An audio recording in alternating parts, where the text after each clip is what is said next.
Pada suatu malam yang gelap dan sunyi, Kamal sedang memandu sendirian pulang dari tempat kerja. Jalan yang dilalui jarang digunakan orang.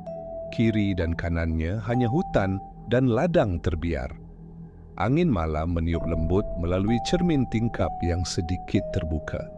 Radio di keretanya memutarkan lagu-lagu lama yang menambahkan lagi suasana sunyi. Dalam kelam malam, Kamal terlihat kelibat seseorang berjalan di tepi jalan.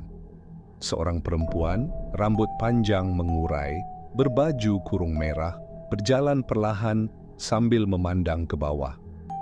Naluri Kamal tergugah. Dia memperlahankan kereta dan berhenti di tepi. "Awak nak ke mana?"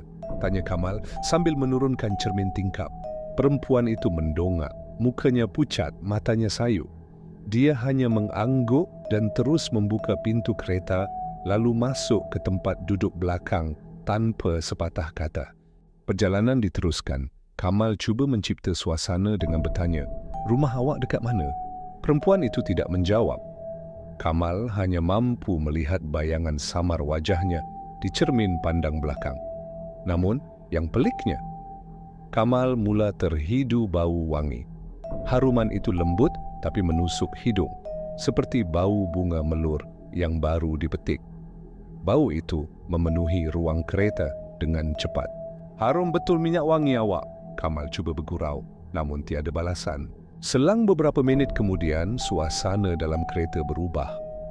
Haruman tadi perlahan-lahan hilang, diganti dengan bau busuk yang sangat menyengat, seperti bau bangkai bercampur najis. Kamal memejam mata sekejap, cuba menahan rasa mual. Tiba-tiba perempuan di belakang bersuara perlahan dan serak, "Bang, saya terberak. Maaf."